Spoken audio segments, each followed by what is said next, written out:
옛날 옛적 아름다운 산과 숲으로 둘러싸인 조용한 마을 장성이 있었다. 이 마을은 자연의 축복을 받아 농사가 잘 되고 사람들이 평화롭게 살아가고 있었다. 하지만 마을 사람들은 이 평화가 산신령이 보호 덕분이라는 것을 알고 있었다. 장성 사람들은 산신령을 경외하며 그에게 정성을 다해 제를 올리고 있었다. 하지만 어느 날 마을에 알 수 없는 불길한 기운이 감돌기 시작했다. 날씨는 갑작스레 변덕스러워지고 농작물이 시들어버리는 이상현상이 일어난 것이다. 마을 노인들은 이 상황이 산신령 인후영을 산 것이라고 믿었다. 하지만 왜 산신령이 분노하였는지 이유를 아는 사람은 없었다. 마을 사람들이 고민에 빠져 있을 무렵 한 젊은 청년이 나섰다. 그의 이름은 수현이었고 그는 마을의 지혜로운 노인들로부터 신하와 전승을 배운 총명한 사람이었다. 수현은 문제의 원인을 찾아 산으로 올라가 산신령을 직접 만날 용기를 냈다. 수현은 며칠 밤낮을 걸어 마침내 산신령의 거처인 신성한 삼봉 우리 청년봉에 도달했다. 그곳에서 수현은 상록수 아래에 앉아 깊은 명상을 시작했다. 며칠이 더 지나자 갑자기 하얀 깃털 하나가 그의 앞에 떨어졌다. 수현은 깃털을 보고 그것이 산신령의 전령임을 직감했다. 깃털이 놓인 자리는 반짝반짝 빛나며 땅 속에 숨겨진 길을 여는 듯했다. 수현은 두려움을 이겨내고 그 길을 따라 내려가다 보니 이상한 돌문이 나타났다. 그의 가슴은 긴장으로 두근거렸지만 수현은 침착함을 유지하며 돌문을 열고 들어갔다. 돌문 안에 들어가니 거대한 동굴이 펼쳐졌고 그 중심에는 황금빛으로 빛나는 신비로운 보물이 놓여 있었다. 그 순간 수현은 산신령의 음성을 들었다. 이 보물은 장성 마을의 안녕을 보장하는 힘을 가진 신성한 물건이다. 그러나 마을 사람들이 탐욕에 빠져 있고 있었던 것이다. 그들의 노여움을 잠재우려면 마을로 돌아가 이 이야기를 전해야 한다. 수현은 모든 것을 이해하고 보물을 남겨둔 채로 마을로 돌아왔다. 그는 마을 사람들에게 산신령의 계시를 전하며 곧 닥칠 시련에 대비해야 한다고 경고했다. 사람들은 처음에는 믿지 않았지만 곧 산신령의 노여움을 누그러뜨리기 위해 수현의 말을 따르기로 했다. 마을 사람들은 다시 마음을 모아 산신령께 경의를 표하고 서로 힘을 합쳐 산신령의 뜻을 따르기 시작했다. 그 후 장성 마을은 더욱 번영하여 자연과 공존하는 이상적인 공동체가 되었고 그 후로 어려운 시기를 지날 때마다 그들은 수현의 이야기를 잊지 않고 전승하게 됐다. 이 이야기는 지금도 장성 마을 사람들에게 경각심을 불러일으키며 그 전통이 끈을 놓지 않도록 하고 있다. 이렇게 장성 마을은 조화를 이루어 오늘날까지도 평화롭게 유지되고 있다. 두 번째 이야기. 옛날 옛적 부여의 깊숙한 산속에는 수백 년 묵은 거대한 나무가 있었다. 이 나무는 마을 사람들에게 신성한 나무로 여겨졌고 사람들은 이 나무를 천년목이라 불렀다. 이 나무가 있는 곳은 항상 고요했고 마치 자연 그 자체가 숨을 죽이고 경외하는 듯한 분위기를 자아냈다. 마을 사람들은 천년목을 돌보며 매년 정월 그 앞에서 제사를 지냈다. 제사는 다음 해의 풍요와 가족의 안전을 기원하는 자리였다. 어느 날 마을에 새로운 사람이 이주해왔다. 그의 이름은 수아였으며 그는 다른 사람들과 달리 신비로운 이야기에 큰 흥미를 가지고 있었다. 수아는 천년목의 이야기를 듣고 웃기심에 가득 찼으며 밤마다 나무 주변을 서성거리며 어떤 신비로운 일이 벌어질지 기다렸다. 그러던 중 어느 날 밤 나무 앞에서 수아는 이상한 소리를 듣게 되었다. 이는 분명 여인의 웃음소리였다. 수아는 두근거리는 마음으로 소리가 나는 쪽을 따라 나아갔다. 그는 곧 아름다운 여인이 나무 옆에 서 있는 것을 발견했다. 그녀는 반짝이는 은빛 옷을 입고 있었고 수아를 보며 은은하게 미소 지었다.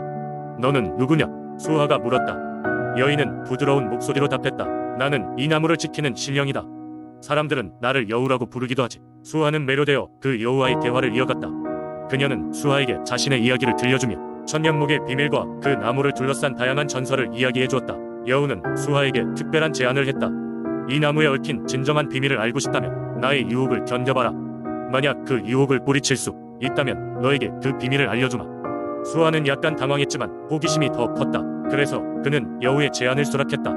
며칠 후 수아는 나무 앞에서 여우와 다시 만났다. 그 순간부터 여우는 수아의 마음을 시험하기 시작했다.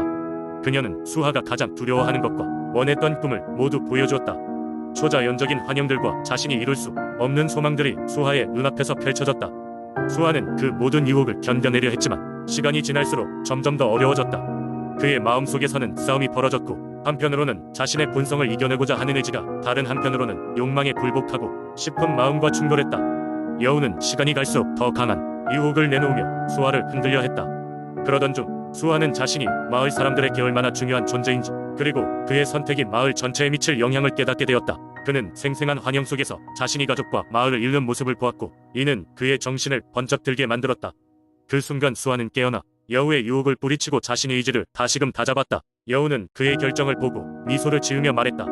너는 내가 예상한 것보다 강하구나. 약속대로 이제 너에게 비밀을 알려주겠다. 그녀는 천년목의 실체와 그것이 가진 힘, 그리고 그 나무가 마을을 수세기 동안 지켜온 존재라는 것을 설명해 주었다. 수아는 그 비밀을 듣고 깊은 깨달음을 얻었다. 그 후로 그는 여우의 이야기를 마을 사람들에게 전했고 그들은 천년목에 대해 더욱 경외심을 가지게 되었다. 수아는 부여 민속신앙의 중요한 전설로서 자신의 경험을 남기며 후손들도 그 신령에 대한 이야기를 잊지 않도록 했다. 그렇게 천년목과 여우의 전설은 세대를 통해 전해져 내려왔고 부여의 사람들은 그 나무가 주는 평화로움과 자연의 신비로움을 더욱 경외하게 되었다. 세 번째 이야기. 옛날 옛적 해남의 작은 어촌 마을에는 바다의 여신인 해양 누이를 숭배하는 민속신앙이 전해져 내려왔다. 해양 누이는 이 마을의 수호신으로 그녀가 바다를 다스리며 어부들의 안전과 풍요를 보장한다고 믿었다. 마을 사람들은 매년 바다가 가장 잔잔한 초여름이 되면 해양제라는 축제를 열어 바다의 여신에게 감사와 헌신을 표현했다. 해양제는 3일 동안 이루어졌는데 첫날에는 마을 사람들이 바닷가에 모여 정성스럽게 준비한 제물을 바친 후 조가비와 해초로 장식된 제단에 그것들을 올리며 예를 갖췄다. 그들은 고대의 노래를 부르며 해양 누이에게 감사 인사를 전하고 올 한해도 무사히 넘기기를 기원했다. 둘째 날에는 해양 누이와의 소통을 위해 선택된 한 명의 무녀 가바다의 목소리를 듣는 의식을 진행했다. 이 의식은 해가 저물 무렵 시작돼 무녀는 흰 옷을 입고 고요한 바다로 나아가 그녀만의 특별한 춤과 주문을 바쳤다. 그러면서 실제로 해양 누이의 목소리가 바람을 타고 들렸다고 전해지는데 마을 사람들은 그 가르침을 듣고 마음을 다잡았다. 셋째 날 해양제의 하이라이트는 마을 가운데에서 펼쳐지는 연회였다. 수많은 해산물과 남쪽 바다의 별미가 준비되어 마을 주민뿐 아니라 인근 마을에서 온 손님들도 축제의 즐거움에 동참했다. 어린 아이들은 얽히는 고사리처럼 춤을 추며 놀았고 어른들은 그들의 노동과 노고를 잠시 잊고 활락에 젖었다. 그 중에서도 가장 기다려지는 순간은 할머니들이 어린 손주들의 손을 잡고 이야기해주는 해양 누이의 전설이었다. 해양 누이가 처음 마을에 나타나 마을 사람들을 어려움에서 구해준 이야기, 그녀가 아이들을 바래다주는 포근한 손길로 바다의 폭풍을 잠재우던 이야기들은 마을 사람들의 마음속에 깊이 자리잡고 있었다. 이야기를 나누고 축제를 즐기는 동안 바다의 은혜를 새삼 느끼며 마을 사람들은 서로를 격려하고 다음 세대로 믿음과 전통을 전수해 나갔다. 이러한 해양제의 경험은 마을 사람들에게 단순한 축제 이상의 의미로 그들 삶의 본질이 되었고 해양 누이의 보호 아래 모든 것이 잘 될 것이라는 믿음을 다시 한번 가슴에 새기는 시간이 되었다. 오늘날에도 해남의 해양제는 여전히 이어지고 있으며 새로운 해안을 따라 발전하는 세상 속에서도 옛것에 대한 숭배의 의미를 간직한 채 사람들은 바다의 유산을 다양한 방식으로 기리고 있다. 네 번째 이야기. 옛날 상주의 깊은 산속에는 박밭길이라 불리던 신비로운 길이 있었습니다. 이 길에는 매일 밤 이슬처럼 어여쁜 달래기 요정이 내려와 춤을 추며 사람들의 소원을 들어준다는 전설이 전해졌습니다. 옛날 한 마을에는 한 소녀가 살고 있었습니다. 그녀의 이름은 윤지였고 그녀는 어린 나이에 부모를 잃었습니다. 윤지는 홀로 지내야 했지만 늘 밝고 긍정적인 성격 덕에 마을 사람들에게 사랑받았습니다. 하지만 그녀의 가장 큰 소원은 언젠가 부모님을 다시 만나 행복한 시간을 보내는 것이었습니다. 어느 날 밤 윤지는 꿈에도 그리던 부모님을 다시 보는 방법을 찾기 위해 바깥길을 걷기로 결심했습니다. 해가 저물고 어둠이 깃든 산속으로 들어간 그녀는 두려움에 떨렸지만 마음속 깊이 부모님을 향한 사랑과 그리움으로 가득 차 이를 극복할 수 있었습니다. 바깥길의 끝에는 달래기 요정이 아름다운 드레스를 입고 나타났습니다. 그녀는 윤지에게 다가와 미소를 지으며 물었습니다. 어린 소녀여, 내가 찾는 것이 무엇이냐? 윤지는 요정에게 간절한 마음으로 소원을 빌었습니다. 부모님을 다시 뵙고 싶어요. 잠깐이라도 좋으니 말이에요. 그녀의 눈물로 윤지의 소원은 더욱 간절하게 전달되었습니다. 달래기 요정은 윤지의 순수한 마음에 감동했습니다. 그녀는 하늘을 향해 손을 들어 올리자 별빛이 반짝이며 부모님의 모습이 환영처럼 윤지 앞에 나타났습니다. 윤지는 너무 기뻐 눈물을 흘리며 부모님과 잠시 동안의 행복한 재회를 이뤘습니다. 하지만 요정은 경고했습니다. 너의 소원은 잠시 동안만 이루어질 수 있을 뿐이다. 이 순간을 소중히 여겨라. 윤지는 부모님과의 작별을 앞두고 감사의 눈물을 흘리며 다시는 혼자가 아님을 느꼈습니다.